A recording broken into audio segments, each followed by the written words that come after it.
All right. Good day, ladies and gentlemen. Thank you for joining me on another great episode of your favorite political talk show, The Truth with Ben Jokes. Now, there is so much tension in Nigeria as we speak. We have not witnessed this kind of tension since this administration began, and it is all because of the planned nationwide protest. Tinubu hours ago went into a closed-door meeting with all APC governors. And we know the meeting will be all about trying to get the protest cancelled or disrupted. Still no signs of the government reducing fuel price to appease Nigerians. The moves we have seen so far are the same old moves, bribing leaders and stakeholders at different levels to try to deceive the people, then instructing security agencies to begin threatening citizens. But Nigerians, against all odds, have vowed to go ahead with the protest. Northern groups have infiltrated 19 states already, putting finishing touches to the protest plans, and they want it to be massive in all states. And after all that, they came out with a strong communique, which got government officials very afraid. Before I show you that communique from these battle-ready northern groups, let me quickly show you this video that buttresses a point I made days ago. Many Southwest elites are in support of this protest. Femi Falana has openly backed it. Seyi Makinde of Oyo State has subtly backed it. And the fact that others are silent means consent to me. And on that note, I think Nigerians have a big opportunity to make a statement with this protest. Because if you have elites, these are usually the people that should speak up against it. We have some governors doing it. They have paid a lot of traditional rulers to come out and oppose the protest, even religious leaders. But for the first time, we have some elites openly backing it. I think this is a very big opportunity that must not be wasted by the common men in this country. Let's watch Faloye, the spokesperson of the biggest Yoruba socio-cultural group, Afenifere, backing the protest on Arise. See the video. Are you supporting? Are you going to Yes, we support. Okay, yes, we support. So that's a clear statement. Yes. You support. Now, in saying that, what are some of the things? Because what they've said is that if you are protesting, number one, the government has said that it might lead to anarchy, right? Are you concerned about that? Number two is that there are no clearly who is the leader of this protest. What are your maybe 3 points, 4 point, 5 point agenda that you're agitating for, and what would response? We are not agitating, but we understand that there's a protest coming up. Okay. And we understand that it's due to the hunger in the land. Yes. And we are cautioning that, look, we don't want any violence. Okay. But we don't know the leaders or you understand. But you're supporting the protest? Yes, we support. All right. So you go out. People too. All right. Okay. All right. That's fair enough. I mean, you've made clear that you are in support of the protests themselves and also the right to protest. Because yes. Often it seems as though that's a distinction. We support the right to protest, but perhaps we're still cautioning you against protesting. In this situation, when you look at the presidency of Bola Ahmed Tinubu, are you saying that you are not in support of his presidency? Do you think he has failed, and that is why that is what's led to this situation where a 10-day protest is just around the corner? Yes, right from the beginning we've been saying, once it said subsidies were dead, we were like, there's nowhere in the world that you wouldn't have this kind of situation. There was one article who said that the way you are going to, the whole political class is going to move us and the whole country. It is not those who are protesting or who want to protest that is endangering the polity. It's the government policies. You cannot remove subsidies like that anywhere. Even in England or America or the richest countries in the world, if you remove the subsidies in England today, within 2 weeks, you will find the same protests come out. So for us to say, no, people should remain hungry, it's totally unfair. And so you do think that the presidency is failing the people at this point? Definitely. You're not in support of the presidency? Definitely, because we believe that he's being superficial. He should restructure the economy. We have an economy where it's just a processing, it's a colonial economy, I would say, because majority of people are just trading, retail. We have 30% of our employment and income coming from agriculture. We have another like 40% from retail. Now, government after government, what have you done to change the fundamentals of the economy? You understand? And Afeni Ferry has said, look, for us to get manufacturing jobs, which is required, you understand? If you look at the economic history of most countries, you realize that you develop a railway system because the railway system builds industrialization. Have agreed, you understand, instead of this north-south, have east, both both economic and political restructuring, and we've been pushing it, and all it's done is give 100,000 families these palliatives, not means tested, and we've had this over and over and over. But I think President Tinubu was so sure that he could go where no other government has gone. As bad as General Buhari was, there was an interview, they asked him that, are you going to push these policies? And he said, I can't do it to my people. You heard that. He said, as bad as Buhari was, he was asked in an interview if he could go ahead with these policies that Tinubu has implemented now. And Buhari said, no, I can't do this to my people. I can't bring this kind of hardship to them. But Tinubu, without thinking, went ahead and implemented all those policies at the same time. And that was spokesman of Afeni Ferry there, Faloye, saying that Afeni Ferry wholeheartedly supports this protest. Dele Momodu openly backed it. Bode George has said the same thing Dele Momodu said.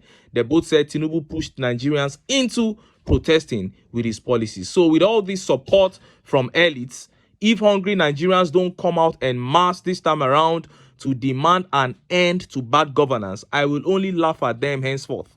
No more pity. Because now they have the opportunity to come out and express themselves. But in all these, I still maintain that the Igbos must stay out of this protest, especially Igbos living in southwest Nigeria. Igbos have been protesting against the APC since 2015, using their votes and their words. Let the Yorubas and the Hausa Fulanis, who have been supporting them, lead the protest this time. Igbos living in the southwest should not join this protest. If Nigerians are hungry, Igbos are not the only ones living in Nigeria. They are not the only Nigerians. Let others take the lead. And this actually takes me to my next update. We got a report 3 days ago that northerners from northwest Nigeria were setting up heavy machineries for protest in all the 19 northern states in Nigeria. And that info was confirmed hours ago when these northern groups came out and issued a strong communique to all the 19 states to be set for the heavy protest against this administration. Look at how the papers reported it. Northern group rallies 19 northern states for end bad governance protest. Arranges for lawyers, bouncers to protect protesters. The Northern Voices for Justice, NVJ, has called on men, women, and youths in the 19 northern states of Nigeria to join the End Bad Governance protest, scheduled for August 1 to 10. Its convener, Comrade Sani Said Al-Tukri, in a statement on Friday, highlighted the reasons for the planned protest, describing it as constitutional right of citizens. He said, "We, the Northern States for Justice, NVJ, led by Comrade Sani Said Al-Tukri, are calling on every man, woman, and youth in the 19 northern states to rise and join our mass protest. This is an urgent call to action, an emergency response to the injustices and hardship imposed on us by an indifferent and corrupt administration." Al-Tukri highlighted economic hardship as one of the reasons for the protest, saying the unbearable cost of living, soaring food prices, and lack of subsidies on essential services have pushed many families to the brink of starvation and despair. Highlighting other reasons, he said, fuel prices. The removal of fuel subsidies has caused unprecedented hardship. We demand that fuel prices be reduced to below 250 naira per litre. Educational subsidies. The reintroduction of subsidies to make tertiary education affordable for our youth. Electricity tariffs. Restoration of electricity tariffs to affordable rates to ensure that every Nigerian can access basic utilities. Judicial and electoral reforms. We demand a transparent judiciary and an independent electoral commission, INEC, to ensure fair and credible elections. He said their actions are not only justified, but are also protected by the Nigerian Constitution. Section 40 of the Nigerian Constitution guarantees every citizen the right to assemble freely and protest. We are exercising our legal right to demand justice and accountability from those in power, he said. According to him, the group is liaising with a team of dedicated lawyers who will provide pro bono services to anyone harassed or detained by the police or any law enforcement agencies during the protest. We will not be silenced by intimidation or oppression, he said. Regarding some citizens, including clerics, who have been discouraging Nigerians from embarking on the protest, he said, we are aware that some so-called comrades and clerics are distancing themselves from this protest. Let it be known that these individuals are nothing more than paid agents and sellouts, lacking the support of the true Nigerian citizens. They do not speak for us, and their actions betray the trust of the people. To ensure the safety and integrity of our protests, we have arranged for bouncers who will be present across all 19 northern states to prevent any form of infiltration by hoodlums or disruptive elements. This is a peaceful protest, and we will maintain the highest standards of conduct. This is a clarion call to every Nigerian, not just those in the north. Stand with us in solidarity. Join us in demanding a better Nigeria. Together, our voices will resonate across the nation, and we will bring about the change we desperately need. Wow. You heard that? Northern Voices of Justice there, issuing their 3 strong demands to the government. They outlined 1, the reduction of fuel price to less than 250 naira. And actually, that is the major cause of the poverty in this country. How can you take the price of fuel from 195 naira to over 600 naira? Now it is selling for over 700, 800 naira in some places. Why won't Nigerians die of inflation? And secondly, they are asking for the return of subsidy on education.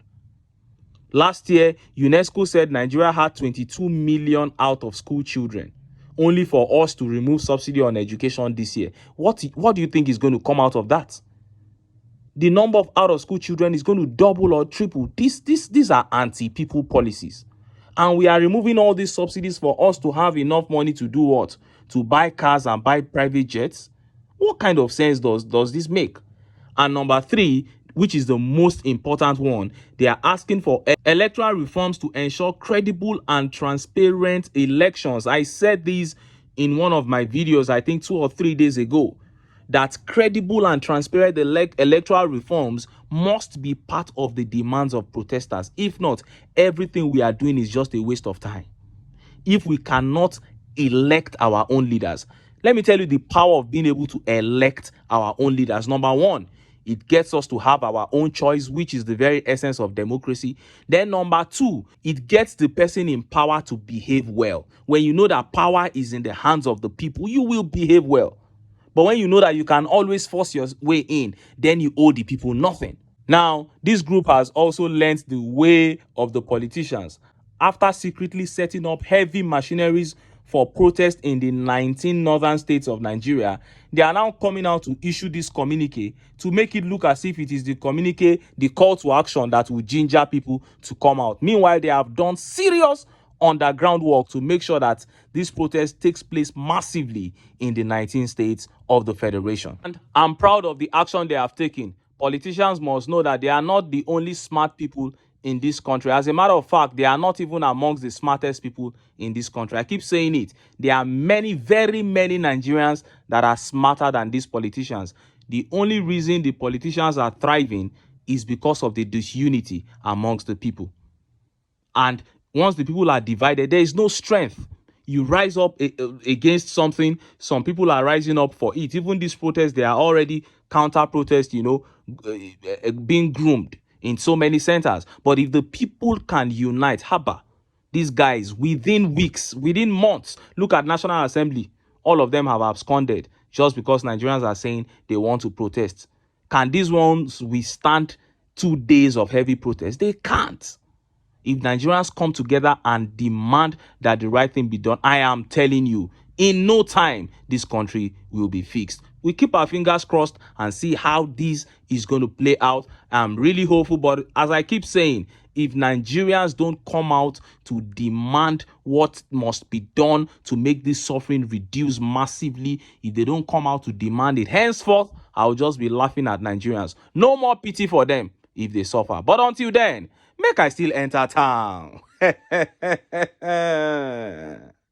Make I go get some ogbonge political news wey una go like. Why? Because of una. Now I dey here, so don't go away. Don't go.